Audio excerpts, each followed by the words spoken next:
guys, Joel here from the Home Recording Network. So I sent out an email to all my email list subscribers asking the question, what are you struggling with?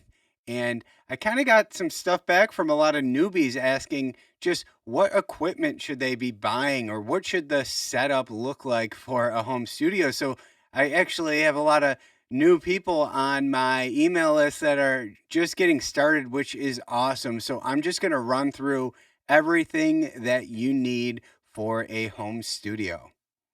Okay, so I'm going to start with the most important thing that you're going to need, which is, of course, the DAW or digital audio workstation. So, this is just a piece of software that you use to record digitally or make music digitally on a Windows machine or a Mac. So, I'm going to suggest what I use, obviously, which is Logic Pro X. So, that's what we're inside right now. So, the reason that I use Logic is because I started in the early days on GarageBand, which is free. So if you don't want to spend any money, you can download GarageBand. Of course, you need a Mac, but GarageBand would be a great place to start. But Logic's a little bit more robust. Now, there's tons of DAWs out there. Pro Tools is the industry standard for recording. So that's what the most amount of people are on. There's Ableton. But what I found out over the years is that most of them all do the same thing, just in different ways. So it really doesn't matter what DAW you have because mostly all the plugins that you download or buy can usually be used across all platforms. So again, I'm going to recommend Logic just because I use it and it's been flawless over the years. I've never really had any problems with it. So I'm not going to make this a Logic tutorial or anything. That's not what this is about. But what's great about Logic is just the amount of virtual instruments you can add in here. So I could just come right here to add a new track and then add the drummer that they have. And now we just have a drum track. And they have tons of drum sets to choose from. If you're doing hip hop or something, they have, those type of kits as well. They also have a ton of MIDI instruments.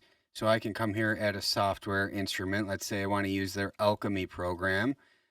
I can create a new track, and then I got a ton of sounds to choose from in here to put in my song. Next, if you want to actually play with some of these MIDI instruments, you're probably going to need a MIDI keyboard. So look up Midi Keyboard, and as you can see here, we got a ton of them. They're cheap. They're really cheap.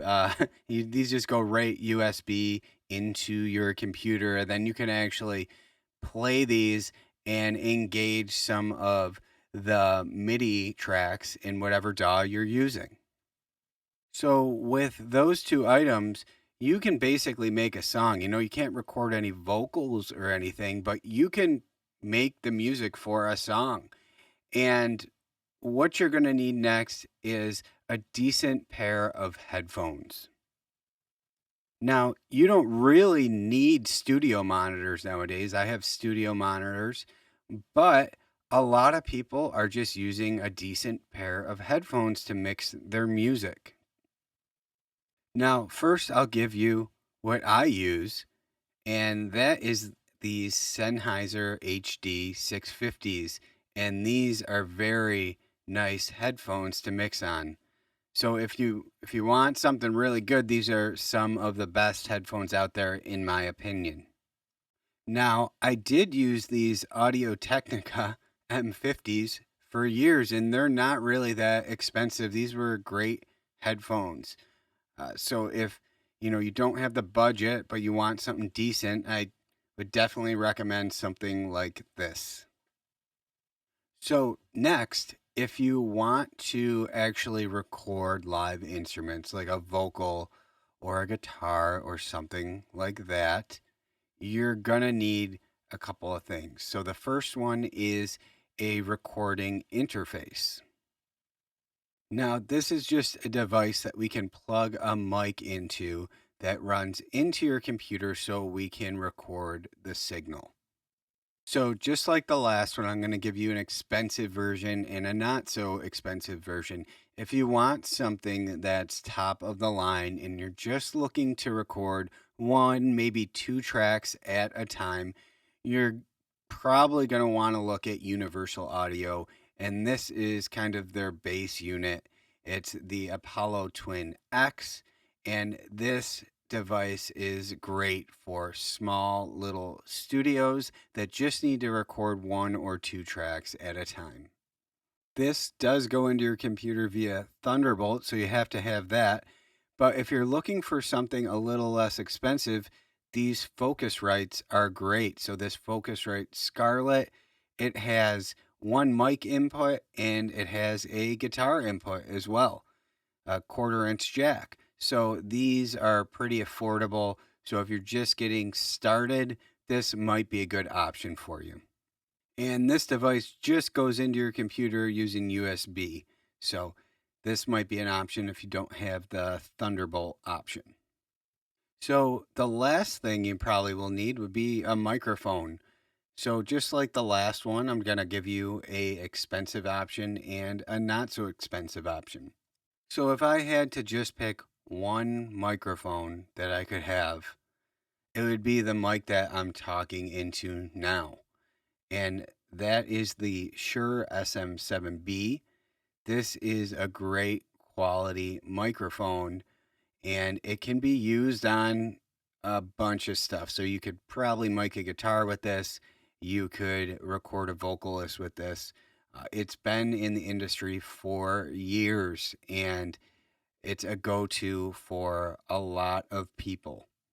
And if you're looking for something cheaper just to get started, this MXL 990 condenser microphone might be a good choice for you. It's only about 80 bucks and you can start recording some stuff and getting some stuff into your projects. So that's really it. That's all you need to get going. So you need a DAW, probably a MIDI keyboard, some headphones to mix on, an interface, and a microphone. And you can get some great sounding music. You could really make some nice music with that. And I'm a firm believer that you don't really have to have the most expensive gear to get great sounding mixes. So I hope that was helpful for you guys. Let me know if you have any other additional questions. Guys, thanks for watching. Make sure to download your free Ultimate Home Studio Mix Guide. I made this for you guys so you could start getting your mixes sounding better. There's a lot of great information in there. And be sure to reach out if you have any questions or if you need any help with your mixes. Thanks.